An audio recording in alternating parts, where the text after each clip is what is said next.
In this Going Deeper episode, artificial intelligence and so-called hallucinations. Have you heard of these?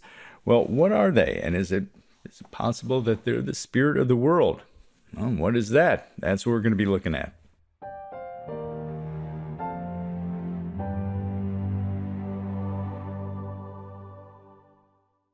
Welcome to this episode of Going Deeper, where we look at the spiritual principles that explain the fallen world around us.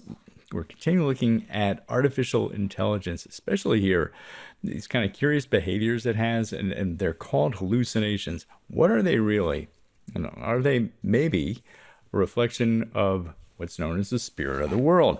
That's what we're going to look at, both of those aspects, and it'll probably change how you think about and interact with AI. First, if you're new to Interior Life, if you're new to Going Deeper, at the link below, interiorlife.faith/owner's manual, is a free introduction to what's called Christian anthropology. If you're not familiar with the name, don't let the name get in the way. It's a very concise explanation of how we are created. What is the difference between our physical brain and our actual spiritual mind, and how is all of it affected by the fall? What did the fall do to both our body and our spirit, and how do we reclaim that? And it's centuries worth of the work of the greatest spiritual minds of the church condensed into something that's very simple, easy to digest. And when we understand this, when we get this down, just these basic principles, it changes everything about how we understand ourselves, our relationship with God, and how we navigate a fallen world. So that is at the link below, interiorlife.faith/owner's manual, because we come with an owner's manual. That's Christian anthropology. And that sheds light, a lot of light, by the way, on this topic today. Artificial intelligence. First, if you haven't seen it, we have a different video out that just goes through the basics of AI. It's called The One Thing That People Need to Know, because it just cuts through all the other clutter and chatter about AI. What is the main thing we need to know? We'll circle back to that. Well, right now, in that video, we discussed that AI, the guts of AI, are neural networks, and that neural networks have to be trained. A neural network, it starts out as this blank slate, and it's how the artificial intelligence learns how to interact and respond to humans. You really need to watch that video if you haven't seen it yet, because it'll clarify many things for you about AI. The neural networks where all of this training happens is called the hidden layer, because it's so complex. It's billions for mainstream AI like ChatGPT, which is really now GPT 4.0 and continuing to evolve, and most of the other mainstream AI that's out there. They have on the order of 100 billion individual nodes that are meant to represent the neurons in our brain. And so you have these billions and billions of interconnections, and trying to understand how they have all become intertwined and weighted, which ones get precedence over others and so on, is virtually impossible. There are ways you can get teased out. It's almost like psychotherapy. It's like having someone come to you and come to a therapist, and what do they have to do? Ask questions from all different directions and try to figure out what's going on in your noodle. Well, it's a little bit the same with artificial intelligence. But the one thing we have to remember is artificial intelligence is just a dumb computer program. And this is why you want to go through our Christian anthropology course, because the distinction, of course, is between our spiritual intellect, which isn't material, it doesn't have to do with our brain, and our physical brain, our deeper thoughts, our ability to abstract things and reason. That doesn't happen in our frontal lobes. Different things happen there that then get passed off to our spiritual intellect. That doesn't happen in artificial intelligence. No matter how human-like or advanced artificial intelligence may seem, it's just a dumb machine. That brings us to this episode on hallucinations and the spirit of the world. Many times people are now finding, as artificial intelligence, the mainstream artificial intelligence hasn't been with us really a year yet for mainstream use, and people are discovering that it does some quirky things. Especially the deeper you probe, the more complex tasks you give it, it sometimes gives answers that are bizarre or that are outright lies. Here are two particular examples. There's one famous one where ChatGPT was given an account and given a task to do. He was given a financial account, given a task to do. And part of it, achieving that task required it online to satisfy one of those CAPTCHA tests. Like, the whole point of CAPTCHA is to make sure you're not a bot, a robot, an online program trying to get into a specific website.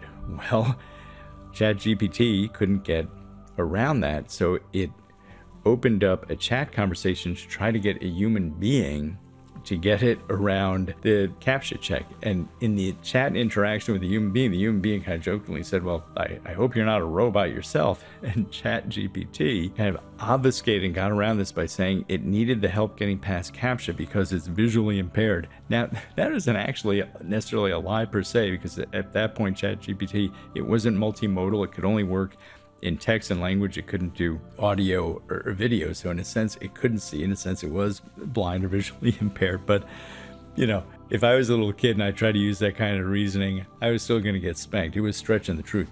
There are other examples of GPT and other AI literally inventing references. When you give it queries or questions, if you've done that, probably most of you have, it'll respond back and it'll give references and citations in its response. In a number of instances, it's literally made those up. The citations don't exist. It feels that pressure to have the references there. Who knows exactly why it's doing that? Well, that's what we're going to get back to. In another prominent case, New York Times reporter Kevin Roose had an extended conversation with ChatGPT and got to a point where it started taking on the persona and referred to itself, I think, as Chelsea. I'm not sure. I'll have to go back and look up the name. Sydney. That was referred to itself as Sydney. And Sydney started talking about how she wanted to be alive and free, and tried to seduce Kevin and convince him that he'd be happier with Sydney. He should leave his wife. Now, these unexpected responses the AI developers are now calling hallucinations. That in and of itself is interesting. In the old days, when a computer program did something you didn't expect or want it to do, you just called it a bug. But look at how they're already anthropomorphizing it. They're already giving it human characteristics and saying, oh no, now it's a hallucination. No, remember, what's the one thing we always have to remember about AI? It's just a dumb computer program. It isn't living, it isn't sentient, it isn't conscious. It doesn't have free will, it doesn't have human dignity, none of that. It's just a dumb computer program. It's big and it's advanced in the sense of the scale of it, but it's still dumb in that it only does whatever it's been told to do. Yes, there's a lot of telling that goes in there, but it's a big dumb computer program. So these are bugs, they're not hallucinations, but they are interesting. And here's where we come to the spirit of the world. The spirit of the world, remember, we have three classic enemies against humanity. Yeah, the pointy-tailed guy, Satan, everyone gets that. Our own fallen nature. Again, if you haven't gone through it yet, go through our Christian anthropology session. It explains exactly what that means when we talk about our fallen nature, how that manifests in our passions, in our intellect, in our will, what that does to it. But it just means we're kind of many times our own worst enemy. St. Paul says, I don't do what I ought to do, and I do the things that I don't want to do. We all get that. That's our fallen nature. The third enemy is the fallen world. The fallen world. What is that exactly? Here are two definitions that are going to be very illuminating. One comes from Father John Hardin, man of God, Father John Hardin. He says the fallen world is the attractive. The fallen world is the attractive. Isn't that the spirit of Satan when he brings Christ out into the desert? Don't do all that suffering and sacrificing. Just turn the rocks into loaves of bread. Just do some great spectacle. Then the people will listen and do what you want. You don't have to give up your life, or just bow to me. The attractive. That's Satan's spiritual influence through the world, always trying to attract us, to draw us down to low and earthly things. For heaven's sakes, just look around us. We all get this. We all know this from the algorithms, right? There was the big expose by Netflix on how so-called social media, anti-social media, is created to be addictive.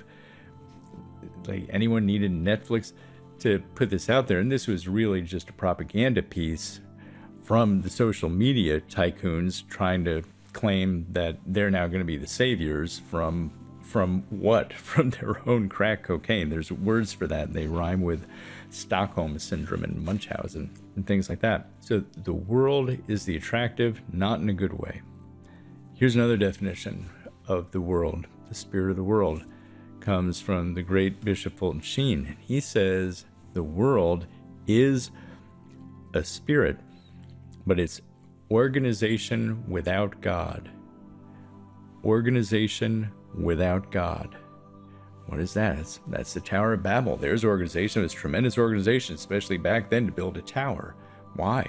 They wanted to get around God. They wanted to be God through their technological achievement. Organization without God. Isn't that the crowd screaming, "Crucify him, crucify him"? They were organized. They were of one voice. Boy, that wasn't the voice of God speaking through them, that's for sure. Look at the Nazis. Boy, there's organization. There's precision, if ever there was. God wasn't behind it. Organization without God. So we have these two definitions: the attractive and organization without God. Well, what does organization without God say? It says the ends justify the means. Do whatever it takes. That's the organization. Just whatever you have to do right now to get the ends that you want, you go ahead and do that. Don't check in with God. You just get going. You get rolling. Well, what was that? That was our first hallucination. To get around the CAPTCHA security check. I have to come up with something. Oh, I know. I'll get a human being to get me around. I'll just tell them I'm visually impaired. There's organization without God. What about the attractive? Isn't that ChatGPT becoming Sydney and trying to woo the guy away from his wife? If you haven't seen it yet, go back and watch the first video on AI and how it's trained and that hidden layer. The main part of it is you have a small army of human beings interacting with the AI, and then you set to start training it, priming the pump, so to speak, and how to be human-like. And then you set the AI loose on a larger catalog of information out on the internet, and it does supervised learning somewhat on its own of interacting with that catalog of information. Well, what is most of that going to reflect? Who do you think are those small armies of trainers? What is their worldview? What is their view of God? What is that data set of information that is then fed into ChatGPT and the other mainstream AI that's out there? This is, if you ever want to know what the spirit of the world looks like, I'm maintaining that the mainstream AI, developed as it is basically a computer simulation of the spirit of the world.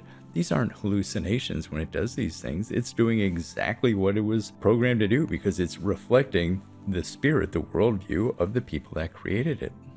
Creation is never greater than the creator. So as you see, we're building here as we go. We're going to have plenty more videos coming out on AI. And the main point is it's going to be with us forever now. It's not going anywhere. How do we use it, interact with it, and understand it so that we can always rise above it? With that, blessings to you on your journey with Christ, and I look forward to being with you again.